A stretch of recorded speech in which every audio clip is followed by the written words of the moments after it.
Hello again, whiskey friends. Thanks for joining everybody for another whiskey review. Today we are going to be talking about probably the strangest review that I've ever recorded. And I had to get this one in the books immediately because this bottle's getting low and it's not due to me. It's due to somebody in my household that loves this pour and keeps drinking this thing. Strangely enough, too, because I wouldn't have expected that my wife was gonna like this. So this is the Sagamore Spirit Manhattan Finish Rye. We're gonna get into exactly what that means, and I am going to probably meander all over the place because this isn't like I'm reviewing a whiskey. I am reviewing a cocktail. So thank you for joining today, whiskey friends. Let's kick off the show.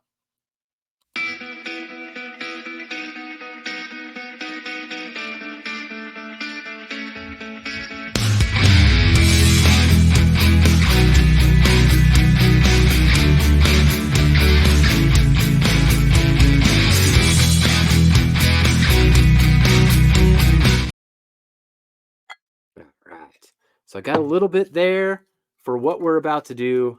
But yes, we are talking about Sagamore Manhattan Finished Rye. I'm going to be going through the back label a little bit here to explain what's going on. But I did need to get this review in the books because, yeah, it's a little low in the bottle.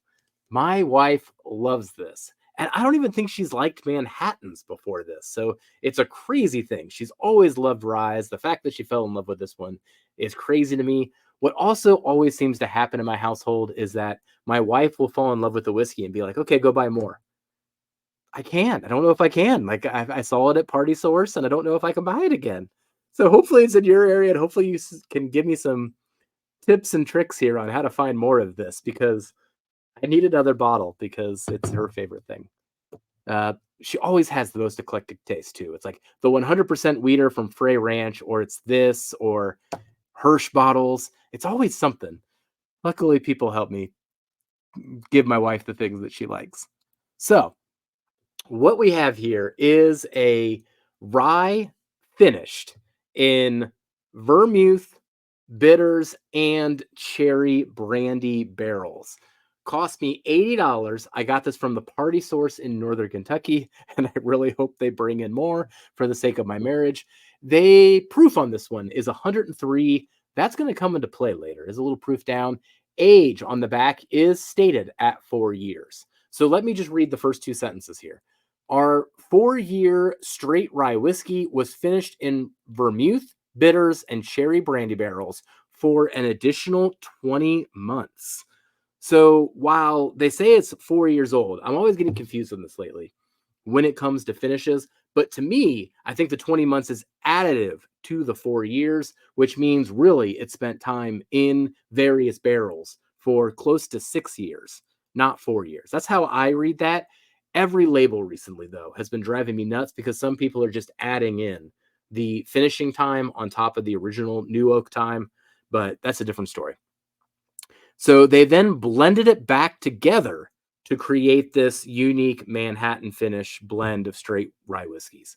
So what I think this is a ready to drink cocktail. I will just be frank with you on that. Now, they did so through finishing barrels, which I find incredibly interesting to finish it in vermouth, finish it in bitters, finish it in cherry brandy, and then blend all of those together to create this. That is an interesting way of doing it. And I've seen more and more companies lately, things like Two Souls releases, where they're using finishing casks as essentially blending agents. Totally intrigued by this concept, not just trying to add a certain flavor profile to it, but using it as a blending agent blows my mind. I want to see more people experiment with that concept. So let's go now through this whiskey. I'm going to go through the process and we'll talk about the nose, we'll talk about the palate, we'll talk about the finish, and then I'll do something at the end. So let's go through the scores here. We'll go through that whole process. Cheers, everybody.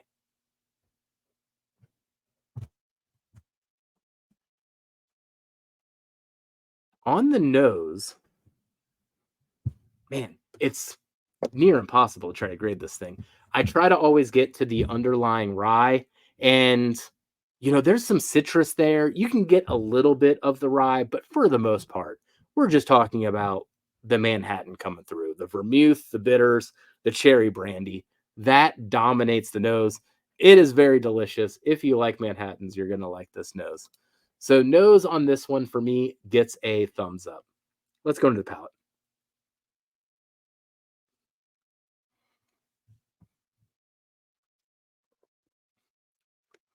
Up front, it does have this weird thing where it feels thin and oily at the same time. So they did proof this down to 103 proof. I got to imagine that's for a particular reason. I wonder how overwhelming some of this was at cast strength. But it does feel watered down, yet it coats and it's oily. Up front, though, the flavors are very muted. Um, that rye spice does emerge. There's the baking spices there, so you do feel more of the whiskey, but then just lots of cherry. And that cherry then continues into mid palate.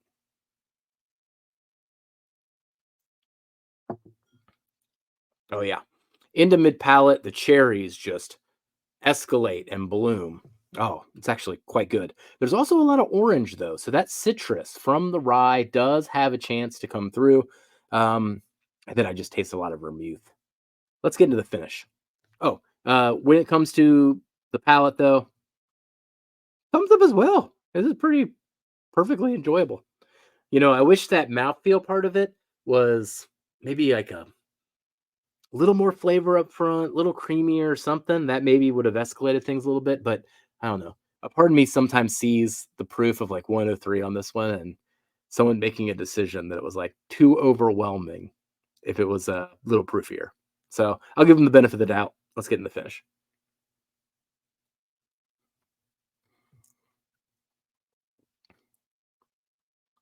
Oh, man.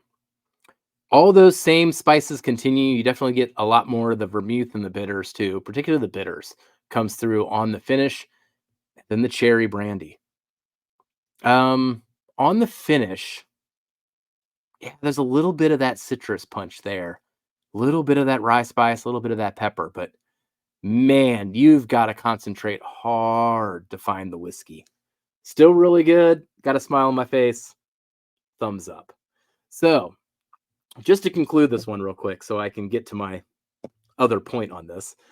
Flavor score on this one 77.5, experience score an 80, value score I gave it 100. I teetered giving it a 90 versus the 100, but no one else does anything like this as far as I know. If you know of anyone else that's done something like this, let me know in the comments the brand. I really do want to try it.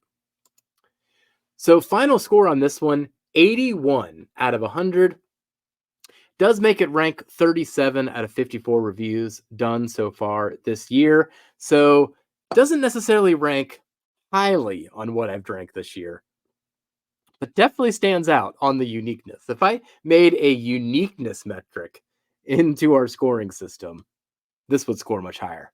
All time, though, 108 out of 213. So, still a great pour. I have just been getting my hands on great whiskey throughout 2024. So, whenever I show that 2024 rank, I want to show the all time rank because this year, either I have been extra picky on what I'm buying and reviewing, or it's just been a phenomenal year for whiskey as the bourbon boom kinds of settles and all that kind of stuff. Different topic, different video. So let me tell you something though. As much as I want to rave about this thing, it's a ready to drink cocktail. It is a ready to drink cocktail. And why so much of this is gone is because what my wife does is she takes a glass and she takes a jar of cherries and she makes herself a little bit more cocktail. Though, frankly, I don't know how much more cherry this dang thing needs, but I'm going to do it here. Now, all I have is these maraschino cherries. Tell you what, the best thing to go with this, if you have this bottle, you got to find the Woodford cherries. Oh, that was good with that syrup and everything. But I'm going to put a little bit of a cherry in there, a little bit of a syrup into this glass. So I got my whiskey mountain glass here. I love these if you've never seen these before. But it puts a little mountain in your glass. That also helps with like the ice. If you do like a cube, not all of the liquid is like touching that ice. But let's pour this in there. And this, honestly, is the best way to enjoy this whiskey. Just embrace the fact that this thing is a ready to drink cocktail and enjoy. Cheers, everybody.